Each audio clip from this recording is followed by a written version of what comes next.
Salam dan bahagia, Ibu dan Bapak Guru. Halo, selamat datang di modul Guru Penggerak. Perkenalkan, saya Yohan Adi Setiawan dari BPKP Tertib A7 kelas 32. Saya akan membahas dua hal, yaitu apa intisari pemikiran Ki Hajar Dewantara tentang pendidikan, bagaimana Anda memandang diri Anda sebagai pembelajar, guru, dan pembelajar murid jika dikaitkan dengan pemikiran Ki Hajar Dewantara.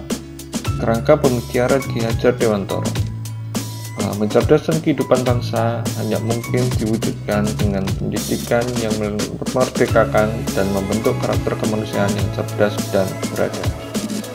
Maksud memerdekakan di sini adalah seorang pendidik harus luas dan proses pembelajaran. Dalam upaya membentuk karakter kemanusiaan yang cerdas dan beradab, seorang pendidik harus tetap mempraktekkan ilmu jiwa, jasmani, keadaban, dan kesopanan, serta ilmu estetika dalam menerapkan cara pendidikan yang membangun karakter peserta didik. Azas pendidikan Ki Hajar Dewantara. Pendidikan adalah tempat benih-benih kebudayaan ditaburkan di masyarakat. Ki Hajar Dewantara percaya bahwa pendidikan adalah salah satu kunci terpenting untuk menghasilkan manusia Indonesia yang beradab.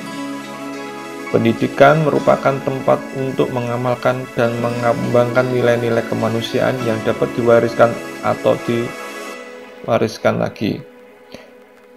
Untuk mewujudkan itu, pada sekolah kami di SMP Negeri 2 Kalitidu, kami menerapkannya dengan menggunakan berbasis intak dan berbasis lingkungan dan pendekatan adiwiyata dalam menanamkan karakter peserta didik dalam kesehari-hariannya. Dasar-dasar pendidikan yang menuntun. Dalam proses menuntun, anak diberi kebebasan, namun pendidik sebagai pamong dalam memberi tuntutan dan arahan agar anak tidak kehilangan arah dan membahayakan dirinya. Seorang pamong dapat memberikan tuntunan agar anak dapat menemukan kemerdekaannya dalam belajar. Anak juga secara sadar memahami bahwa kemerdekaan dirinya juga mempengaruhi kemerdekaan anak lain. Oleh sebab itu, tuntunan seorang guru mampu mengelola dirinya untuk hidup bersama dengan orang lain menjadi manusia dan anggota masyarakat. Ki Hajar Dewantara juga mengingatkan para pendidik untuk tetap terbuka namun tetap waspada terhadap perubahan-perubahan yang terjadi. Waspadalah, carilah barang-barang yang bermanfaat untuk kita, yang dapat menambah kekayaan kita dalam hal kultur lahir atau batin. Jangan hanya meniru, hendaknya barang baru tersebut diselaraskan lebih dahulu. Ki Hajar Dewantara menggunakan barang-barang sebagai simbol dari tersedianya hal-hal yang dapat kita tiru. Namun selalu menjadi pertimbangan bahwa Indonesia juga memiliki potensi-potensi kultural yang dapat dijadikan sebagai sumber belajar. Maka di tempat kami di SMP Negeri 2 Kalitidu, kita melakukan pendekatan dalam pembelajaran dengan sistem self-regulated learning dengan pendekatan STEM. Dalam pendekatan STEM tersebut, kami menyusun modul-modul kegiatan aktivitas dalam kurikulum 2013 pada kelas 7, 8, 9, dan juga kita lakukan pengembangan dalam kurikulum Merdeka.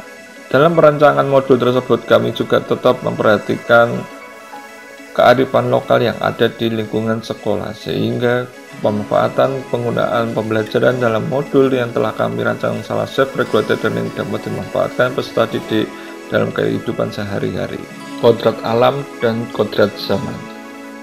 Mengenai pendidikan dengan perspektif global, Ki Hajar Dewantara mengingatkan bahwa pengaruh dari luar tetap harus disaring dan tetap mengutamakan kearifan lokal sosial budaya Indonesia.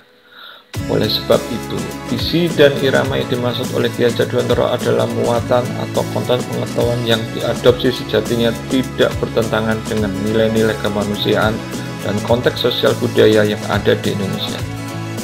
Kekuatan sosial budaya Indonesia yang beragam dapat menjadi kekuatan kodrat alam dan zaman dalam mendidik, menuntun kekuatan kodrat anak. Untuk menjawab hal tersebut, maka di SMP Negeri 2 Kalitidu menerapkan pembelajaran berbasis sains, teknologi, engineering, art, matematik, and computational thinking pada implementasi kurikulum Merdeka. Budi pekerti. Alam keluarga menjadi ruang bagi anak untuk mendapat teladan, tuntunan, pengajaran dari orang tua. Keluarga juga dapat menjadi tempat berinteraksi sosial antara kakak dan adik, sehingga kemandirian dapat tercipta karena anak-anak saling belajar antara satu dengan yang lainnya dalam menyelesaikan persoalan yang mereka hadapi. Oleh sebab itu, peran orang tua sebagai guru, penuntun, dan pemberi teladan menjadi sangat penting dalam pertumbuhan karakter baik anak. Dalam kegiatan pembelajaran di SMP Negeri 2 Kalitidu, kami berupaya untuk mengajak wali murid atau orang tua untuk terlibat dalam kegiatan pembelajaran yang terlaksana, sehingga mereka dapat memahami bagaimana proses pembelajaran yang terjadi dalam sekolah dan bagaimana perilaku peserta didik atau anaknya dalam kegiatan pembelajaran. Ibu dan Bapak Guru, demikian refleksi modul eksplorasi konsep modul 11. Terima kasih Ibu dan Bapak Guru hebat. Salam dan bahagia.